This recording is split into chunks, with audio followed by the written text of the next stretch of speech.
Any questions before we start?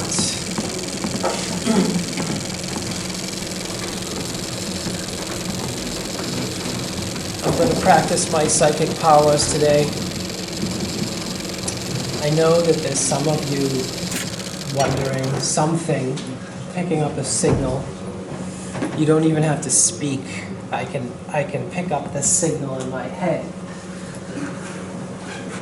Some of you are wondering, oh, Bob, did you start scoring the coursework 1? Who was thinking that? I know some people were thinking that. You can't hide. The answer is yes. I started scoring them, and they look good so far. Yeah, question? About distance reading. So if a paper's name is like evaluation of something, is the concept or contribution of paper evaluation? So if I understand the question correctly, if the paper has the word evaluation in the title, then probably the contribution is some style of evaluation. A lot of research papers, that's the whole contribution, to go very much in depth at comparing things and then writing down the advantages and disadvantages of those things that they're comparing. Yeah. And was the evaluation part of this paper? Yes, the concept in this case can turn into the evaluation, type of evaluation, yes. Yes, that's true. Yep. Other questions? I saw on Moodle page we have coursework 2. Yes, coursework 2. Is this part 1 and part 2? There are 3 courseworks on Moodle now. There's coursework 1, 2, and 3, and you can look at all 3 of them. If there's a reference to part 1 and part 2, that's probably part 1 means coursework 2, and part 2 means coursework 3.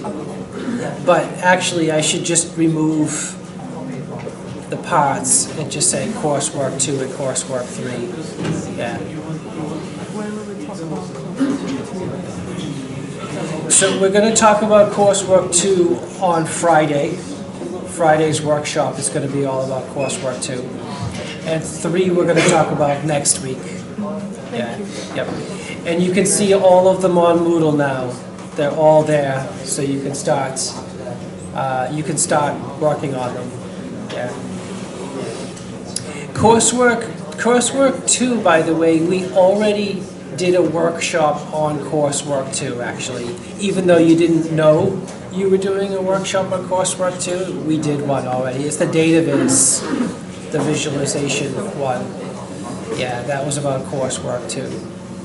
But we're going to do it again, a version 2. So on Friday we're going to be like seeing if AI can help us with coursework 2, just like we tried AI with coursework 1. Yeah. Any other questions?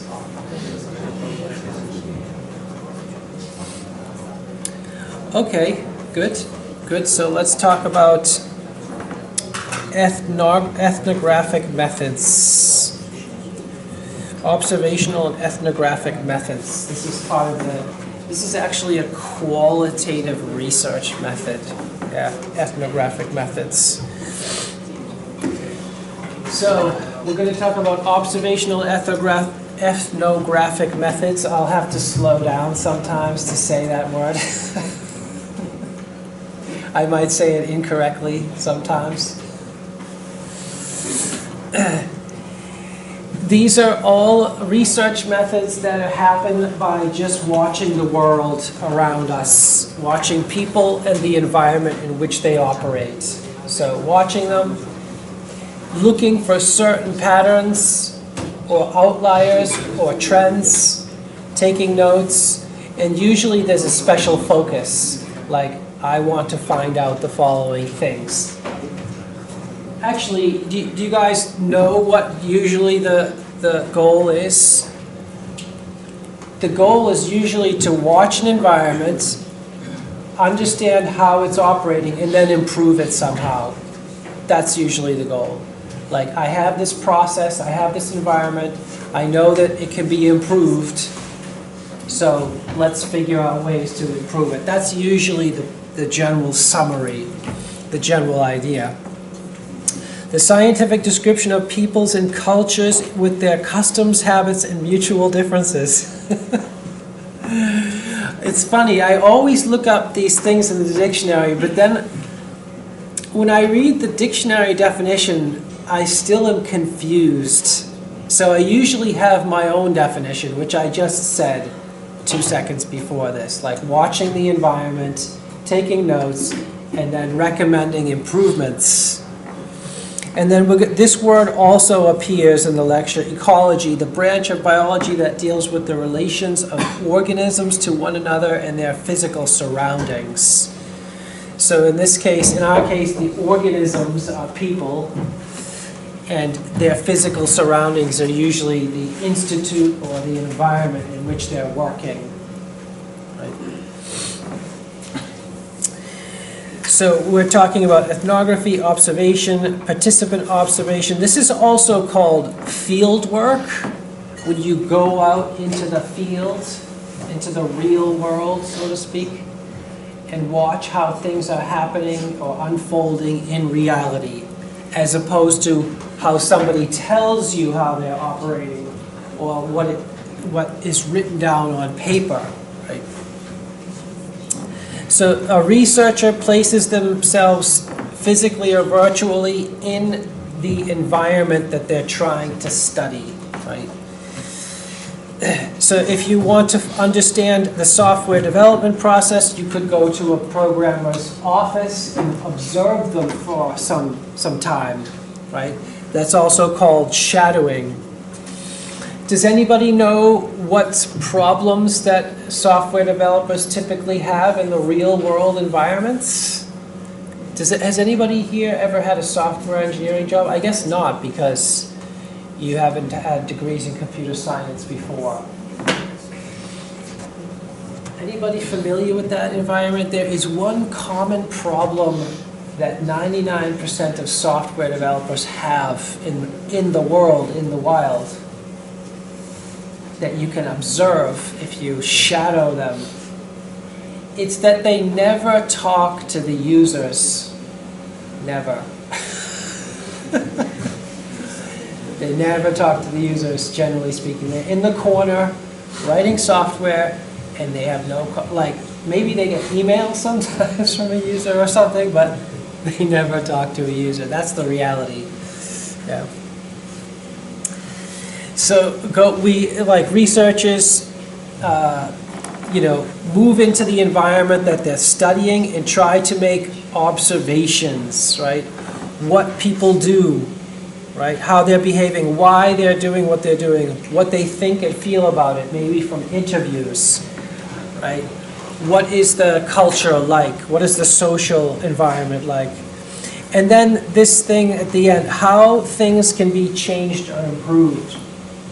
That's the ultimate goal. Like you're studying a process and you think that it can be improved, right? So one way to improve the software development process would be to have meetings between the users and developers. That would be like, I don't even have to do the field work. I already know the solution. I just saved a lot of money right there. You are researching there and then of what people do, not their retrospective or expected behavior, not what they're saying necessarily, or not what's written down. It could be a part of a process of gathering requirements. It could be the process of analyzing software. So it could be for its own sake, right? It doesn't have to have this goal of improving the environment. Observational studies can be a singular one-time event, so just for a few hours or one day, for example, or they could be for an extended period of time, right? Where you actually, if you really want to know about a company, what's the best way to know about it? Anybody know the answer to that? If I really want to understand what, I don't know, what Google is like, what would I do to find out? Gesundheit. Any ideas? Maybe join their meetings. Yeah, they wouldn't let you in their meetings though. You would apply for a job there and you'd work there. Then you know what it's like to that company is like, right? That's the best way, or one of the best ways. But companies are big too, so even if you work in one department, it doesn't mean you know what other departments are like. So the departments are going to be different. I also have experience in this, and I can say from one of the companies I worked at, the software developers were in their own little world, separated from the rest of the world, including the users. And the management was in a separate area, and then the finances were in a separate area, and the finances were a secret. And they didn't want the developers to know the finances. Anyways, I'm rambling a little bit. So we're trying to draw so-called ecologically valid conclusions. That's why I put that definition of ecology on one of the first slides. So this might require a researcher to be embedded in a research environment for a long, extended time. Right? The best journalism, right, is this kind of investigative journalism. Like if I want to investigate a scandal, maybe I want to investigate the Wells Fargo scandal. I would apply for a job at Wells Fargo, go undercover as an employee, and then dig in to some of the dirty work going on there. I don't know if anybody has ever read about some of the strange things that happen at Wells Fargo, but they have been involved in some scandals. A good example might be Credit Suisse. Has anybody been following the news about Credit Suisse? The banks going down, the trust in the banks. Anyways, if you want to find out what's going on in Credit Suisse, you'd have to do an undercover investigation, apply for a job there, and try to find out what's going on. So it goes beyond a one-off interview, right? You're actually observing participants in their natural environments, and you might also interview people in their natural environment. You might sit down and talk to them and get their opinions, right? And then you can compare what they're saying, maybe their job descriptions, to what they are actually doing. Right. I remember at one of my jobs there was a manager, and he only did 4 or 5 activities, and he just rotated the 4 or 5 activities all day, every day. He just used the toilet, talked on the phone, went to meetings, went to lunch break and coffee breaks, and checked his email. And he just rotated those 5 activities all day long, every day, and printed stuff sometimes, so 6. So I could have done like a little analysis. I did a kind of informal analysis of his job. But if you look at his job description, I'm sure that's not what it says, right?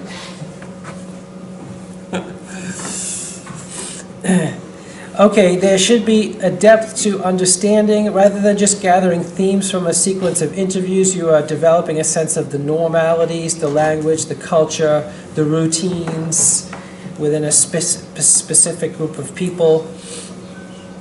Of course, we could talk about this topic in a lot of depth, right? You can get books just on ethnography. We're just having a basic introduction to the topic. We're not going into detail. But in this, there's one book that goes into detail, examining how a photocopy repair technicians learn about their job beyond the manuals, right? the difference between theory and practice, essentially, right? And the book highlights the importance of placement of machinery, like where machinery should be placed in an environment, and how the placement affects the passage of information between colleagues in the environment, right? Some ethnographic work is in the form of shadowing. Has anybody heard that term before, shadowing? Has anybody ever had like shadow day in primary school? Has anybody ever heard of that? We actually had this idea back where I grew up, where you could shadow your parents for a day, go to your parents' workplace and see what they do for a day. Has anybody ever heard of that idea? So somebody has heard of that idea. My brothers did it. I have 2 older brothers, but I didn't get to do it. And I'm still very bitter about that. And some ethnography is participatory. Say that 10 times fast. Participatory.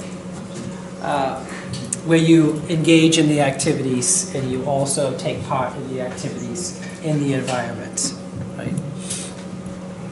And there are always ethical considerations, right? There are privacy concerns, right?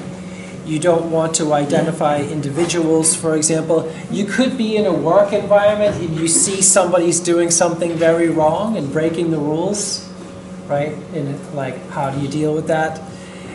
That's a very common job interview question, by the way, so be prepared to answer that question for a job interview. Right? You find out how much people are telling the truth, for example, right? There's this notion of auto-ethnography, so that's taking notes and observing your own behavior, right? Trying to understand your own behavior and the way you engage with an activity, right? And there are some advantages and disadvantages to this idea, this auto-ethnography idea. Can anybody see what one of the disadvantages of this could be? Trying to observe yourself and your own behavior, taking notes. You might pay more attention on your behavior, which might be influenced. Yep, that's true. Yes. Any other ideas? It's a good thing I don't know everybody's name. Otherwise, you'd be in big trouble. I would just call you by your names. One of the problems is bias. It's hard to observe yourself without being biased, right? If I'm observing myself, I'm just going to put down like, oh, Superman. Like, perfect person. No. It's hard to watch yourself objectively. That's a problem. And then there's this generalization. Does your own behavior generalize to a wider public? With my own experience, I've discovered that my own behavior does not generalize. I'm a strange person.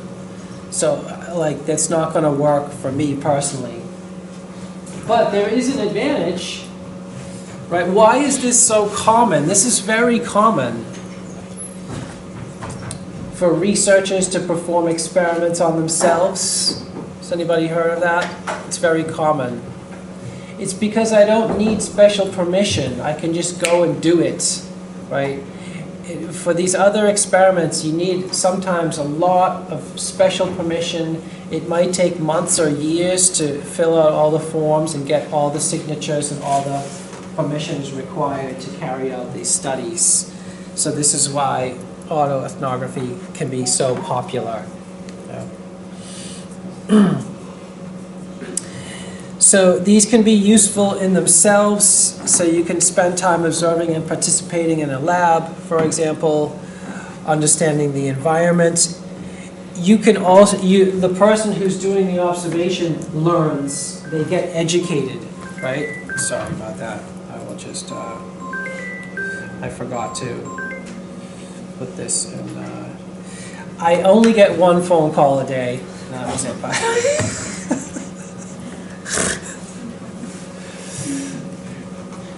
So the person participating in these studies is going to learn a lot. So it's very educational for the person themselves. You might want to understand a user's needs before you design something, before you make something new, before you introduce some new software, right? And you might want to understand how people engage with an existing piece of software, right, or an existing tool.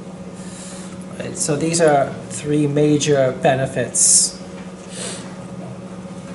Okay, I'm going to attempt to play a video of a fun, historic. I hope this works. Is it going to work? It's a little bit dim, isn't it? Let's see if I can make it brighter. Oh, there's no sound. Oh, you can't hear the sound really. But this is an example of a kind of ethnographic study. Just a camera set up in a photocopying room.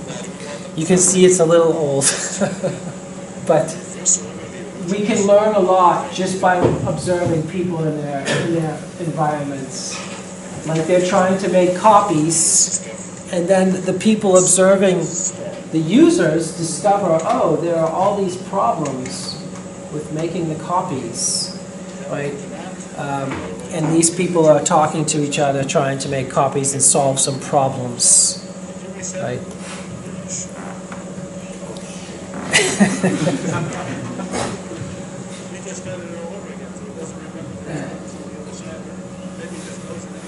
Oh, that's nice that there are subtitles. So that's just a really nice example of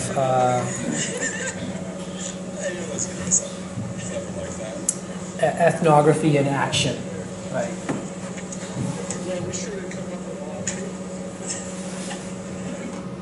I mean, this is an old video, but the problems are still around. This video is probably from like 1970 or 80 or whatever, but the problems are still around.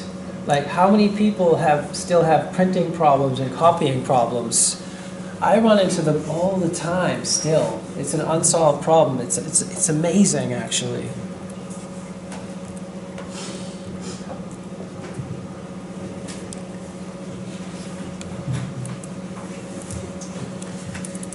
Okay, let's see if I can go back. Okay, and then obviously once we're done with the study, we want to analyze the results. That's going to be difficult, right? Because we have a lot of notes. Like, how do you analyze notes and notebooks and diaries and those sorts of things? Right, that video just showed users trying to make copies and then running into problems, getting frustrated and doing things inefficiently. Usually the outcome is a set of recommendations for improvements. That's usually what the outcome is. It's a report that says, I have the following recommendations, I noticed the following patterns, the following problems, the following challenges, maybe with specific examples, dates and times, and with recommendations for changes. That's usually what the outcome of something like that is, right? So some guidelines, general guidelines on ethnography and studies using ethnography. Assume that your audience, the audience that you're studying, the participants you're studying, are organized socially somehow, right? There's some underlying organizational structure. Ask the participants themselves how the institute is organized. You'll be surprised. You'll get different answers depending on who you ask. Compare with how it's organized in reality with how it's organized on paper. Observe how activities occur in reality and compare that to how the activities are supposed to happen according to some documentation. examine activities in detail. Maybe filming, obviously, is really good. If you can get permission to film something, that's really good. Treat each activity as situated. So there's usually activities don't happen in complete isolation. There's usually a prescribed activity before and after any given activity. Examine how the labor is divided, right? Who does what? Is it distributed evenly and so on? I think that's something everybody in this room is very familiar with. How are activities ordered? So that's very, very similar to 5, right? 5 and 7, very, very similar. And note any specialized knowledge of participants. I've put a link here to an online book that talks about this in much more detail, by the way, for anybody that's interested. Any questions about ethnography? I went through that fast, quickly. Anybody guess why I went through that quickly? There are 2 reasons. We don't have that much time. Well, 3 reasons. One is, it's something I think you're all vaguely familiar with. It's not very difficult to just read a few pages about it and then understand it. But thirdly, it's not used very often in computer science. It's not like it's never used. But the chances of you doing some ethnographic study for your dissertation is very low. Like, it's not going to happen for very many people. It might not happen for anybody. So I didn't want to spend too much time. It's very interesting, it's very useful, it's fun and everything, but the chances of you going to somebody's office and then studying them, or going to a company and studying how they work as part of your dissertation is low. Like this, it's probably not going to happen. Computer scientists don't usually use this. I'm not saying that's good or bad. I think one of the reasons is it's difficult, right? It's difficult to go to an environment and watch people. You need special permission. It takes a long time, right? Your dissertations are very short, right? They have to be finished by September. And it could cost a lot of money. It could involve traveling far away. Like, it's just difficult to perform that kind of research. Right? Setting up a camera, right? Not many people have the resources to set up a hidden camera and start filming people. Never mind getting the permission and everything. Okay, so let's talk about the next topic, which is evaluating software with users. This is very common. This is very common. Right? Some of you will be asked to evaluate software with users as part of your dissertation. Yeah. And there's a group that's dedicated to this, right? The Mixed Reality Lab. This is one of their foci, is evaluating software. Human-computer interaction is generally concerned with evaluating software with users.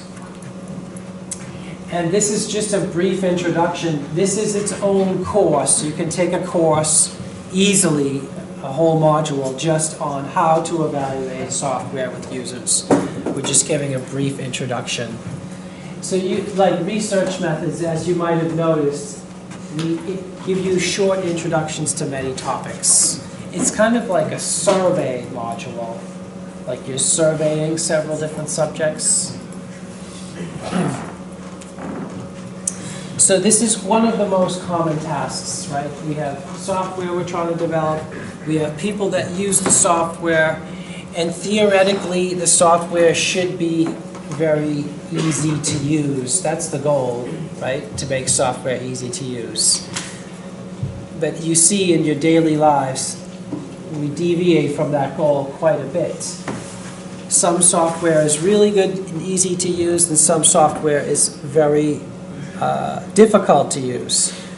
I think photocopiers are a good example of difficult to use photocopies and printers are still difficult to use, at least in my opinion. I run into problems all the time with them.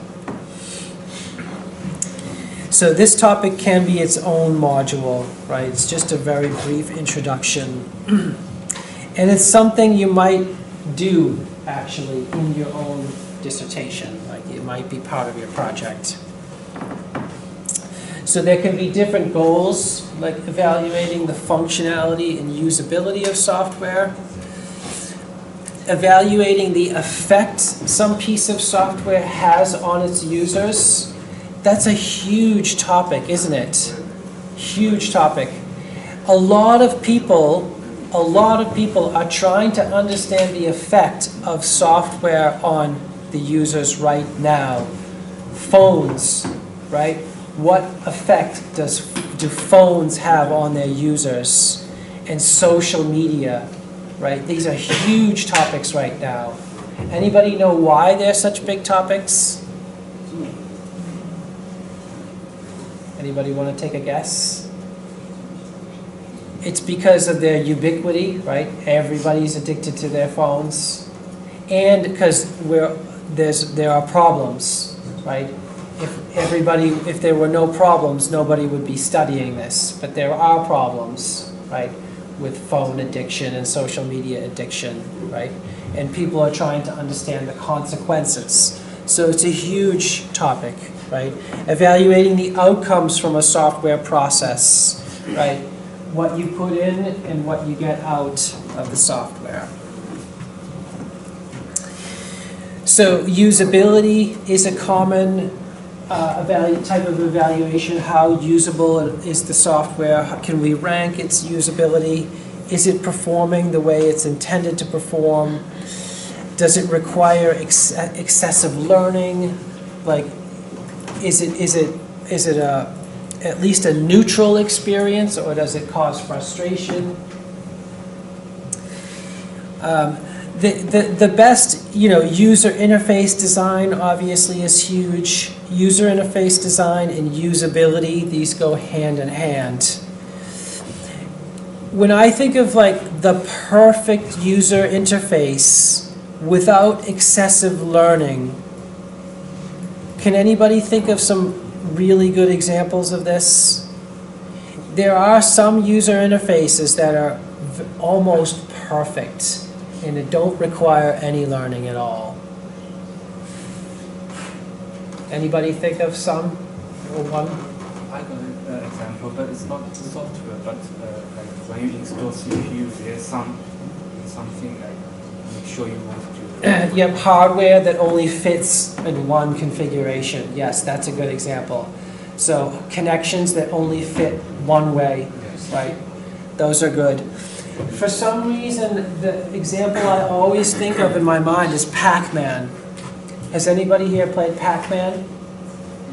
It requires no instructions. You just know how to play immediately.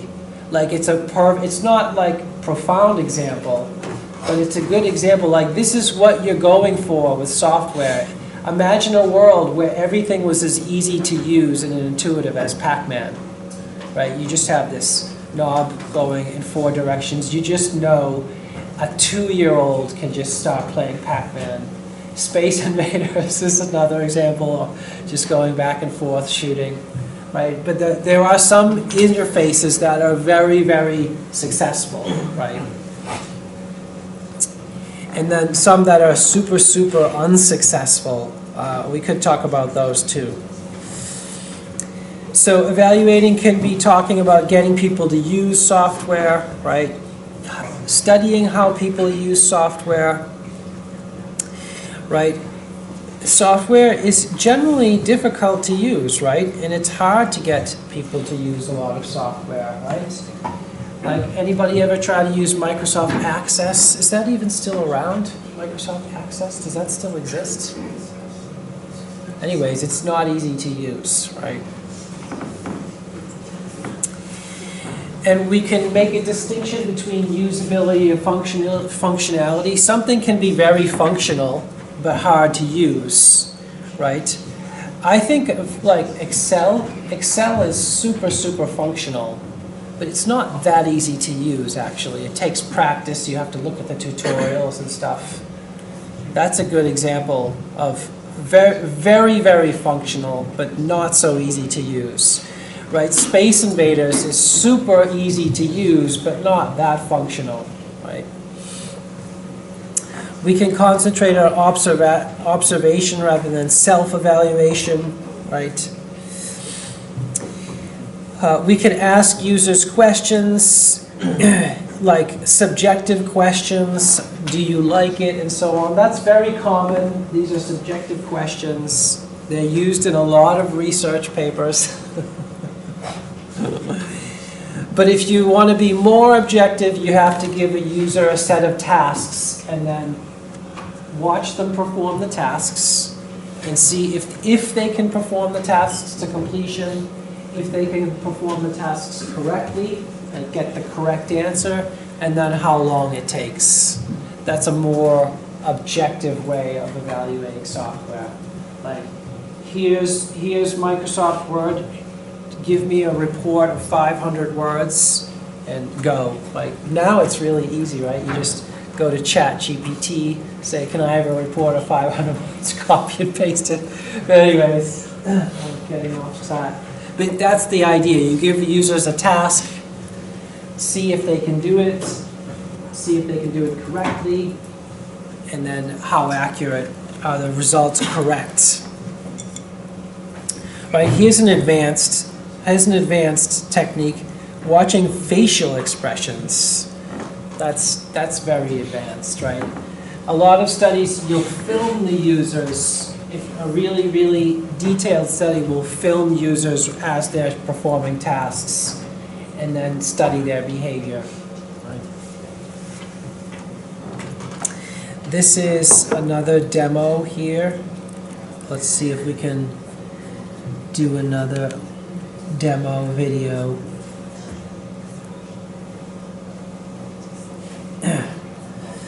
Let's see if it works.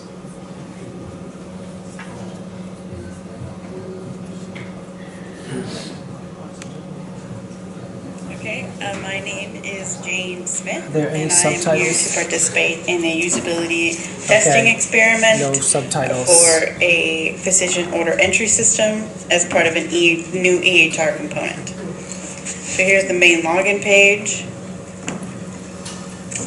I'm going to type in my credentials and log into the system. Okay, so here's my home screen. I see different things. I see a calendar, upcoming appointments, and my general There's something profile. wrong with the display. So I'm trying to make a new prescription. I don't see a prescription tab at the top. So I think the next best thing is going to be patients, maybe 3 individual patients. Let's just select a patient here. Okay, so here's their main profile. I think let's click into prescription tabs. Okay, so both their current prescriptions and new prescriptions are on the same page. Let's just pick a medication for them, a dose, and then start and end dates, as well as a pharmacy, I'm assuming. Okay, I filled in the information. Now I'm just looking for here the submit button.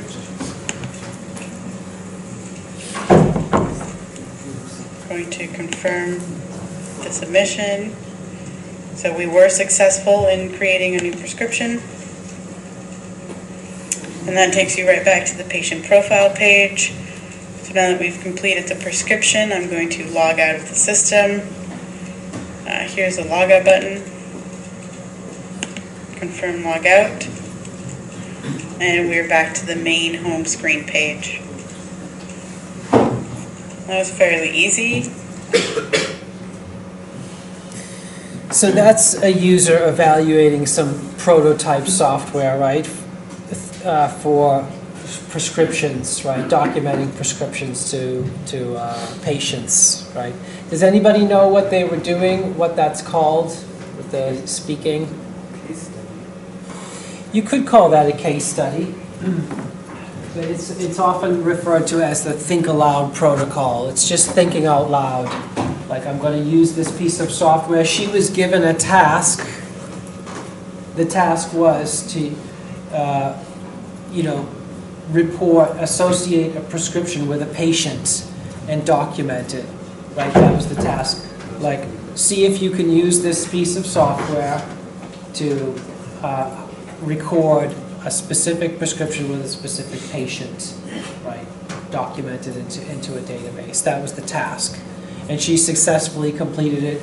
And as she was trying to do it, she was thinking aloud using the think aloud protocol, saying what she thinks is good, what she thinks is not so good, trying to make decisions out loud, and so on.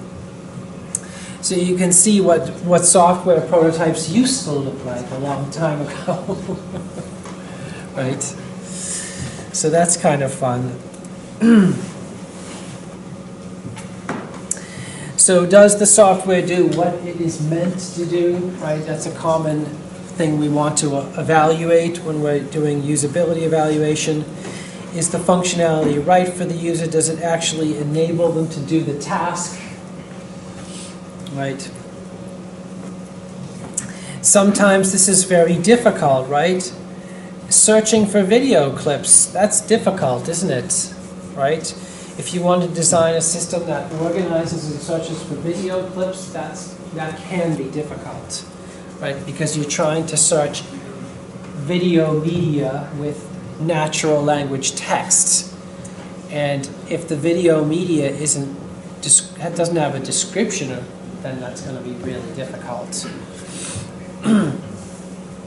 So we're trying to find out which requirements were implemented correctly for the user. Another really good example of software that is very successful that doesn't require instructions, right?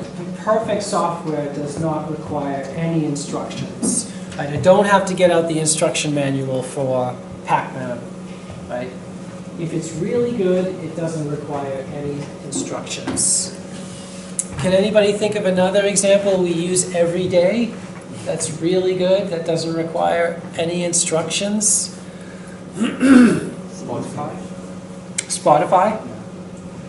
I tried to use Spotify. I actually don't like it. I know most people love Spotify. I actually don't like it. Something even simpler, and like Spotify, you might look up instructions, maybe. I didn't do that actually. But there's one really good example. We all use it every day, requires no instructions. It's a really, really good interface. Google, who said that? Well done, great. So this is part of the success of Google, right? They did this on purpose. They were like, keep this as simple as possible, no instructions required, and you can hit the advanced options if you want to, but the default is just this super simple interface that doesn't require any special knowledge or instructions. That's part of the reasons Google is so successful, right? Evaluating the effect of software, right? So what are we trying to assess? Maybe if it's helping us to learn something, it might have an effect on our mood or emotion. It might affect our enjoyment or fun, right? This is the whole idea behind games, right? Games are supposed to improve our mood, right? That's why people play them, theoretically, right? You might actually be designing software to change behavior, right? Like this health app, right? To try to change the behavior of the user to do more walking, like counting the number of steps, for example, and improving their health.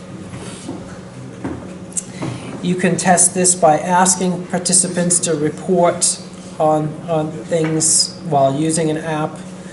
You could perform tests, right? If it's an educational app, you want to perform a test before using and then after using to compare if they learned anything before and after. And you always compare experimental groups with control groups, right? People that have not used the software or have not undergone some experimental setting, right? Just a standard case without any experimental interference. Sometimes the software produces something, right? We did a kind of evaluation in the workshop, didn't we?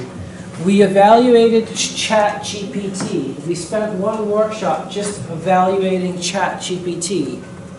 We were evaluating it to see if it could do coursework 1 for us, right? That was an evaluation, right? Is it going to do the things we're hoping it will do? And this Friday we'll also do something. We're going to try AI to solve coursework 2, right? We're going to evaluate an AI platform. Sometimes human judgment is required, right, to decide if some piece of software has done its job properly. We may have to evaluate some outputs, for example, a questionnaire. Sometimes we evaluate things through a Turing test, right? The Turing test is comparing some machine output, AI output, with human output and seeing if we can tell the difference. By the way, this Turing test is very, very old. I don't know if everybody's heard of this.